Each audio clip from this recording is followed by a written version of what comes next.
ये 6 story building कोई factory या वर्कशॉप नहीं, बल्कि ये है दुनिया की सबसे बड़ी LNG बेस्ड कंटेनर शिप का इंजन। ये अंदर से इतना बड़ा है कि इसके अंदर वर्कर्स आसानी से घूम भी सकते हैं। ये इंजन ड्राइव देता है एक ऐसे प्रोपेलर को जिसकी ऊंचाई एक डबल स्टोरी घर जितनी है।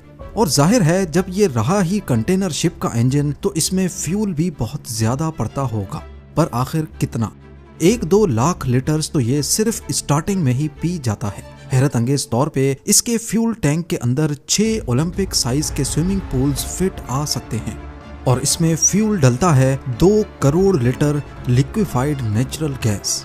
आज आप एक ऐसे मेगा प्रोजेक्ट की कंस्ट्रक्शन के बारे में जानेंगे जिसने लिटरली इंसानी इंजीनियरिंग की हदों को बाकायदा झंझोड़ा है। ज़ेम टीवी की वीडियोस में एक बार फिर से खुशामदीद। नाजरीन, 21वीं सदी चल रही है लेकिन इंटरनेशनल ट्रेड का 90% सामान आज भी समंदर के जरिए ही ट्रांसपोर्ट होता है, फिर चाहे वो सुई जैसी छोटी सी छोटी चीज हो या फिर बड़ी से बड़ी गाड़ी। इस बात का अंदाजा आप इस बात से लगाएं कि फ्लाइट रडार के मुताबिक हर वक्त आसमान में 15 से 20 हजार हवाई जहाज होते हैं। और अगर मैरीन ट्रैफिक का जायजा लिया जाए तो इस वक्त जब ये वीडियो बन रही है पूरी दुनिया में हैरत अंगेज तौर पर 3,08,000 कार्गो शिप्स सफर कर रही हैं। इन कार्गो शिप्स की साइज की बात की जाए तो हम इंसान ऑलरेडी बड़ी से बड़ी शिप्स भी बना चुके हैं। इनसे भी बड़ी शिप्स बनाई तो जा सकती हैं, लेकिन फिर वो मेजर कैनाल्स जैसा कि सुइज और पनामा कैनाल से गुजर नहीं सकेंगी। लिहाजा अब कंपटीशन बड़ी शिप्स बनाने का नहीं बल्कि ज्यादा से ज्यादा फ्यूल एफिशिएंट शिप्स बनाने का है। और ऐसा ही कुछ किया French shipping company CMA CGM ने। वो दुनिया की सबसे बड़ी इको फ्रेंडली शिप बनाना चाहते थे जो डीजल या HSFO जैसे फ्यूल पर नहीं बल्कि LNG पर चलेगी, यानी नेचुरल गैस का लिक्विड फॉर्म। 400 मीटर्स लंबी इस शिप की लंबाई इतनी ही है अगर 4 फुटबॉल फील्ड्स को लाइन में लगा लिया जाए। इसकी चौड़ाई 61 मीटर्स और ऊंचाई कुतुब मीनार से भी ऊंची। इस शिप का टोटल वजन 7 आईफल टावर्स या 11,500 अफ्रीकन हाथियों के बराबर है, यानी 70,000 टन, और वो भी बिना किसी कंटेनर्स के। इस शिप में टोटल 23,112 कंटेनर्स फिट आ सकते हैं।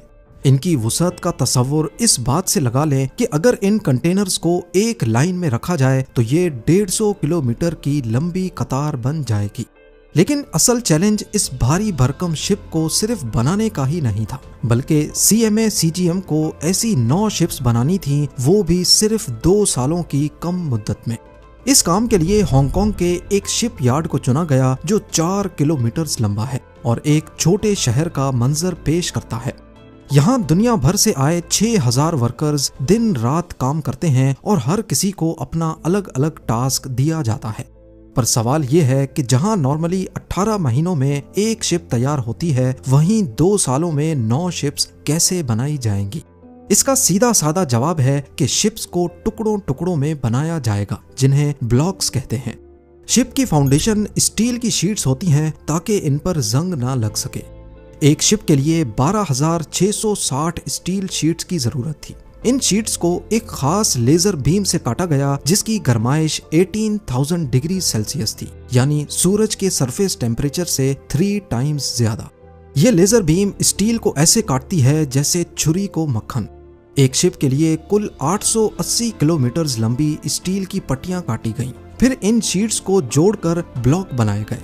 ये ब्लॉक्स एक कमरे की साइज से लेकर कई मंजिला बिल्डिंग्स जितने भी ऊंचे हो सकते हैं। और कमाल तो इस बात में है कि इन ब्लॉक्स में पाइप, वायरिंग और दीगर फिटिंग्स पहले से इंस्टॉल की गई हैं। ये बहरी जहाज का पिछला हिस्सा है जो 5 ब्लॉक्स को मिलाकर बनाया गया है। इसका वजन 790 टन यानी 2 ट्रेन इंजन्स के बराबर है। इस हिस्से को सिर्फ लिफ्ट करने के लिए ही 2 जायंट क्रेन्स का इस्तेमाल किया गया। इसे इंतहाई बारीक बीनी से जहाज के पहले से मौजूद ढांचे पर रखा गया। और याद रहे, 1 मिलीमीटर की भी गलती कई महीनों की मेहनत पर पानी फेर सकती है। एक बार जब ब्लॉक्स अपनी जगह पर आ गए तो अब बारी आती है वेल्डिंग के एक ना खत्म होने वाले सिलसिले की। हैरत अंगेज तौर पर एक बहरी जहाज पर टोटल 1250 किलोमीटर लंबी वेल्डिंग की गई।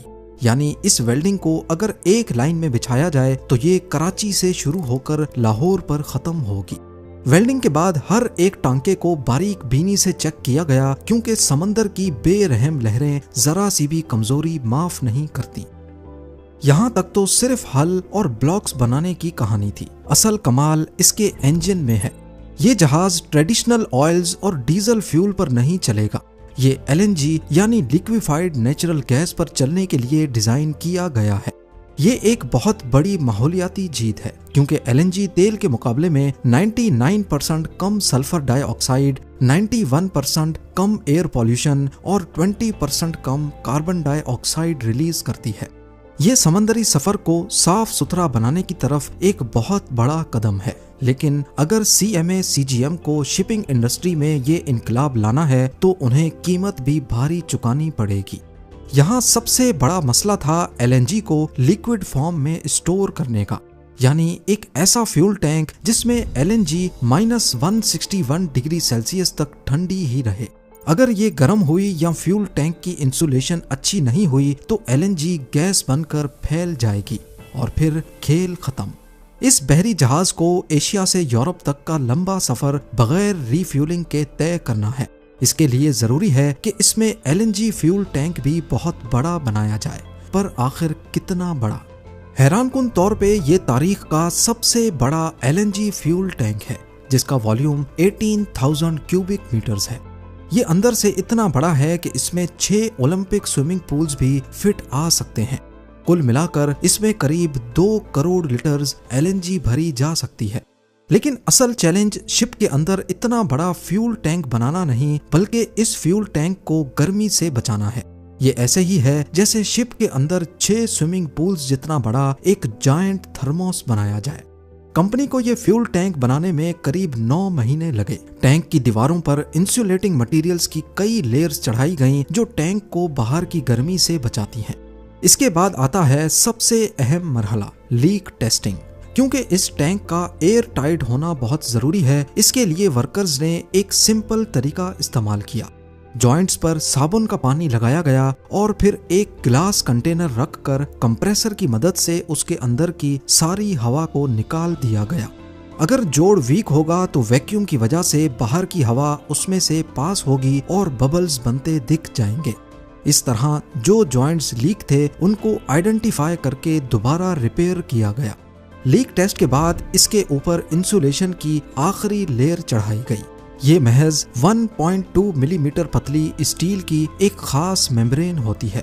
जब -161 डिग्रीज की ठंडी LNG इससे टकराती है तो स्टील श्रिंक होता है। ये एक वेवी डिजाइन स्टील को टूटे बगैर सिकुड़ने और फैलने की इजाजत देता है।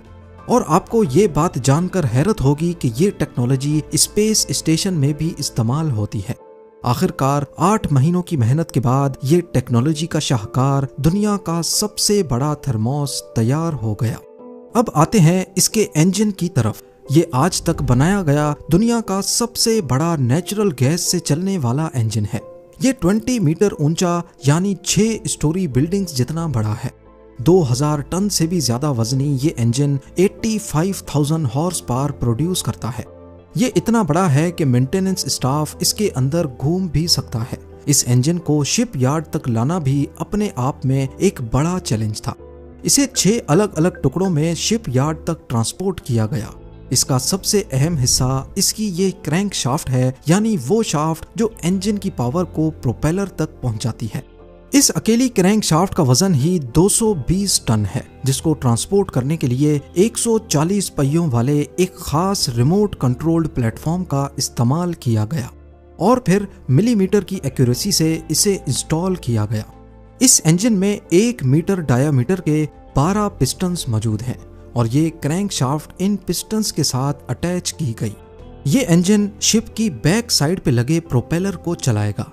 ये 1 पीस में कास्ट किया गया प्रोपेलर 92 टन वजनी है और इसकी ऊंचाई 10 मीटर या 33 फीट तक है। इंजन की पावर इस प्रोपेलर तक एक प्रोपेलर शाफ्ट के जरिए ट्रांसफर होगी। इस प्रोपेलर शाफ्ट का बिल्कुल सीधा होना बहुत जरूरी है, क्योंकि अगर इसमें थोड़ा सा भी झोल होगा तो ये हाई RPM पर वाइब्रेशंस पैदा करेगी। ये चेक करने के लिए प्रोपेलर शाफ्ट पर एक खास ब्लू डाई चढ़ाकर उसे प्रोपेलर के अंदर फिट किया जाता है। बाहर निकालने पर पता चलता है कि शाफ्ट का कौन सा हिस्सा प्रोपेलर की इनर सरफेस से टच हुआ है। ये टेस्ट इंजीनियरिंग टीम्स को वो जगह दिखाता है जहां कांटेक्ट नहीं हुआ और जहां ज्यादा प्रेशर पड़ा है, और फिर उस हिसाब से इसमें रद्दोबदल की जाती है। जब जहाज का पूरा स्ट्रक्चर तैयार हो गया तो अब बारी आई इसे समंदरी माहौल से बचाने की, यानी इस पर पेंट करने की। समंदर का नमकीन पानी, लहरें और फ्रिक्शन स्टील को खा जाता है और रफ सरफेस की वजह से फ्यूल कंजम्पशन बढ़ जाती है। इसलिए इस पर एक स्पेशल पेंट किया गया। एक शिप पर करीब 10 लाख लीटर्स पेंट इस्तेमाल हुआ है और टोटल एरिया था 9,50,000 स्क्वायर मीटर्स, यानी आसान अल्फाज में वेटिकन सिटी के एरिया से भी डबल। इसके बाद सबसे ऊंचा और आखिरी ब्लॉक लगाया गया जिसे कमांड ब्रिज कहा जाता है। ये शिप का दिमाग है जहां से कैप्टन और क्रू मिलकर इसे कंट्रोल करते हैं। 400 मीटर्स लंबे इस बहरी जहाज में चारों तरफ स्मार्ट आईज नामी सिस्टम लगाया गया है जो कैप्टन को ब्रिज पर बैठे बैठे 360 व्यू दिखाता है। आखिरकार 1.5 साल की अनथक मेहनत के बाद पहला जहाज जैक सादे तैयार हो गया। 15 दिन के सख्त सी ट्रायल्स के दौरान इसकी एक एक चीज को टेस्ट किया गया।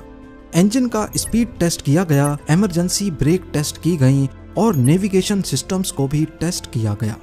साथ साथ इस दौरान पूरे स्ट्रक्चर की लीकेजेस भी चेक की गई और सबसे अहम चीज इसका एंकर भी डिप्लॉय करके चेक किया गया।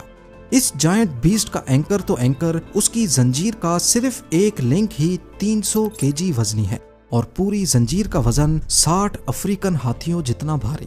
आखिरकार 15 दिन के सी ट्रायल्स कामयाबी से पास हो गए। इंजीनियरिंग टीम का मकसद लो कार्बन एमिशन शिप्स बनाना आखिरकार हकीकत बन बैठा।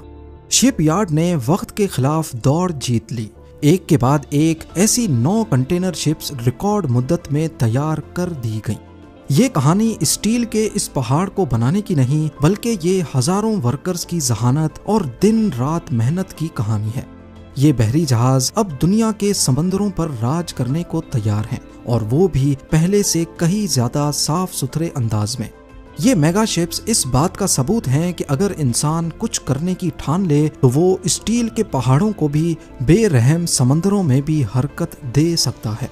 उम्मीद है जेम टीवी की ये वीडियो भी आप लोग भरपूर लाइक और शेयर करेंगे।